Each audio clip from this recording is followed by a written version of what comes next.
بسم الله الرحمن الرحيم. يا أيها المزمل قم الليل إلا قليلا نصفه أو انقص منه قليلا أو زد عليه ورتل القرآن ترتيلا إنا سنلقي عليك قولا ثقيلا إن ناشئة الليل هي أشد وطئا وأقوم قيلا إن لك في النهار سبحا طويلا واذكر اسم ربك وتبتل إليه تبتيلا رب المشرق والمغرب لا إله إلا هو فاتخذه وكيلا واصبر على ما يقولون واهجرهم هجرا جميلا وذرني والمكذبين أولي النعمة ومهلهم قليلا إن لدينا أنكالا وجحيما وطعاما ذا غصة وعذابا أليما يوم ترجف الأرض والجبال وكانت الجبال كثيبا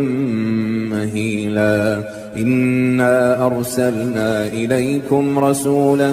شاهدا عليكم كما أرسلنا إلى فرعون رسولا فعصى فرعون الرسول فأخذناه أخذا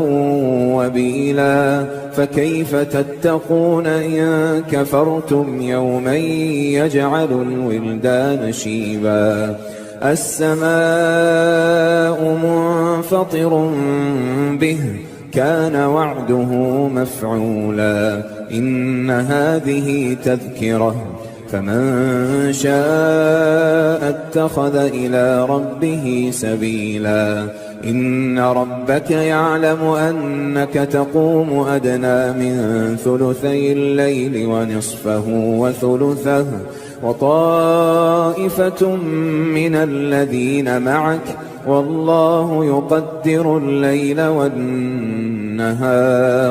علم أن لن تحصوه فتاب عليكم فاقرؤوا ما تيسر من القرآن علم أن سيكون منكم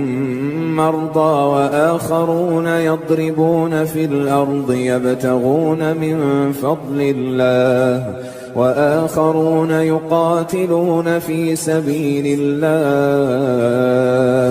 فاقرؤوا ما تيسر منه وأقيموا الصلاة وآتوا الزكاة وأقرضوا الله قرضا حسنا وما تقدموا لأنفسكم من خير تجدوه عند الله هو خيرا وأعظم أجرا واستغفروا الله إن الله غفور رحيم.